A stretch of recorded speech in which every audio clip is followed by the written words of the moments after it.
V uzatvorenej sústave vykurovania máme dva tlaky. Prvý, statický tlak, vzniká, keď po napustení vodou zvýšime tlak v systéme na približne 1,5 baru. Zabezpečíme tým, že voda bude dostatočne tlačiť na každý prvok odovzdávajúci teplo do priestoru a prenos tepla bude v celej sústave efektívny. Tento tlak odčítame na tlakomeroch v rozsahu 0 až 6 barov.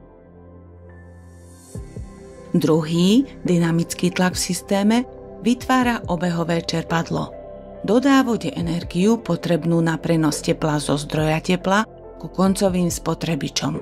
Za čerpadlom je najvyšší a postupne klesá v dôsledku tlakových strát trením o steny potrubia, prechodom cez tvarovky, ventily, regulačné prvky a tesne pred vstupom do obehového čerpadla je najnižší. Ak potrebujeme zmerať, koľko vody preteká do daného okruhu, využívame skutočnosť, že na vyvažovacom ventile pri prechode vody cez ventil dochádza k poklesu tlaku.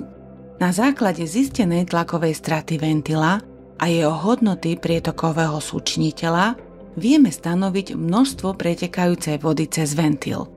V porovnaní so statickým tlakom je pokles tlaku na ventile malý, približne 0,05 baru a na tlakomeroch umiestnených pred a za ventilom voľným okom neodčítateľný. Z tohto dôvodu používame meracie prístroje. Vyvažovací ventil má dva meracie ventilčeky, červený sníma tlak vody vstupujúcej do ventila, modrý sníma tlak vody vystupujúcej z ventila. Z dvoch snímačov máme dve merania, porovnáme ich hodnoty a dostávame tlakovú diferenciu ventila v kilopaskaloch. Z hľadiska usporiadania meriacich ventilčekov, snímačov tlaku, meriame buď na kuželke ventila alebo na meracej clone. Vyvažovacie ventily Stromax 4217 GM a GN majú prvý snímač, červený merací ventilček, umiestnený na vstupe vody do ventila pred regulačnou kuželkou. Voda prejde kuželkou, stratí časť svojho tlaku a tento znížený tlak nasníma druhý snímač, modrý ventilček umiestnený za kuželkou ventila. Vyvažovacie ventily Stromax 4017M majú obidva snímače tlaku mimo regulačnej kuželky. Umiestnené sú na meracej clone, ktorá má len jednu hodnotu prietokového súčiniteľa. Červený merací ventilček je pred clonou a meria tlak vody vstupujúcej do clony. Modrý je za clonou a sníma znížený tlak po prechode cez clonu. Toto usporiadanie meracích bodov nám potom ovplyvní meranie. A ako? Ukážeme si priamo na ventiloch.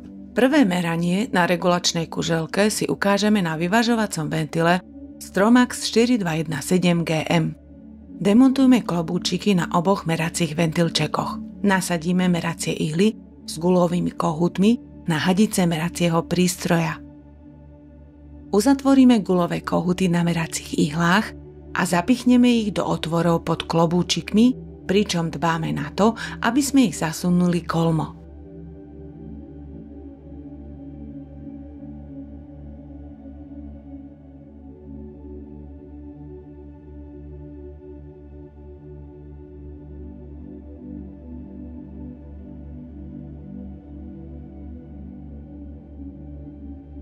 Otvoríme guľové kohúty na meracích ihlách. Pred napojením druhého konca hadíc na merací prístroj hadice odzdušníme miernym 2-3 krát pritlačením vsúky meracieho prístroja, až kým nevyteká voda. Pripojenie hadíc musí byť farebne totožné so vsúkami na prístroji, to znamená modrá hadica na modrú vsúku, červená hadica na červenú vsúku.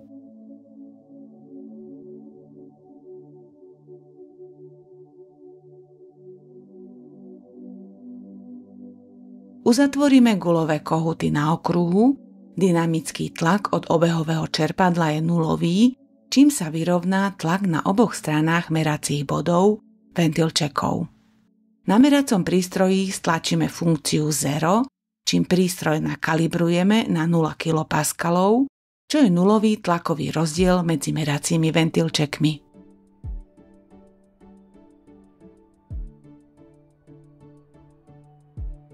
Otvoríme guľový kohút na okruhu a cez meraný ventil začne prúdiť voda. Merací prístroj ukazuje tlakový rozdiel. Vyberieme si ventil, výrobcu, typ, dimenziu ventila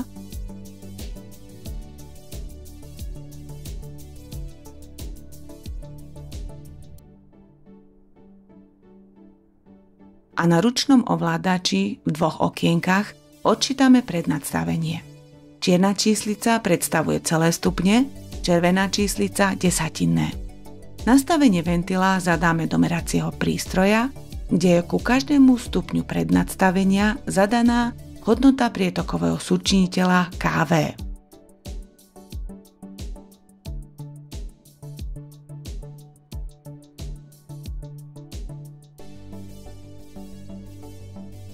Merací prístroj zmeria tlakový rozdiel, pokles dynamického tlaku vody pri prechode kuželkou ventila a na základe prietokového súčiniteľa kV vypočíta objemový prietok cez ventil. Ak potrebujeme znížiť alebo zvýšiť objemový prietok vody cez ventil, zmeníme prednastavenie ventila.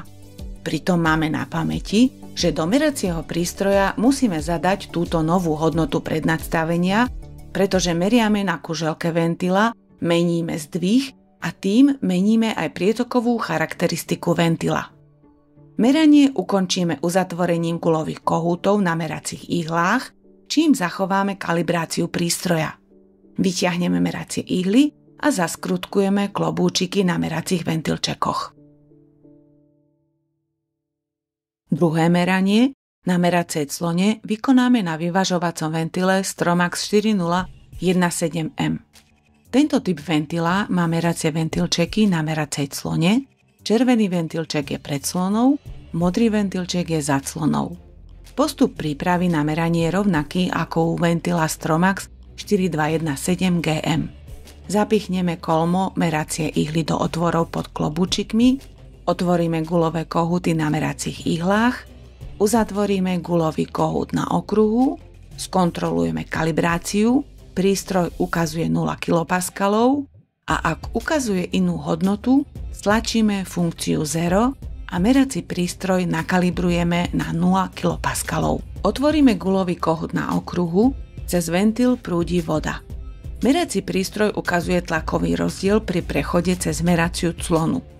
V prístroji si vyberieme ventil, výrobcu, typ a dimenziu ventila.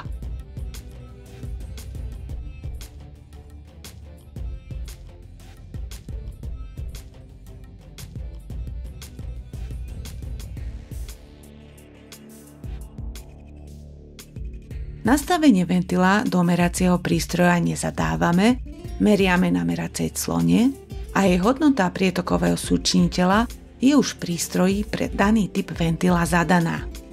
Merací prístroj zmeria tlakový rozdiel, pokles dynamického tlaku pri prechode cez meraciu clonu a na základe prietokového súčiniteľa kV vypočíta objemový prietok cez ventil.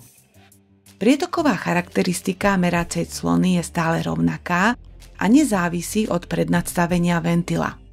Preto ak potrebujeme znížiť alebo zvýšiť objemový prietok vody cez ventil, zmeníme prednastavenie ventila a merací prístroj nám zobrazí aktuálny objemový prietok vody cez ventil.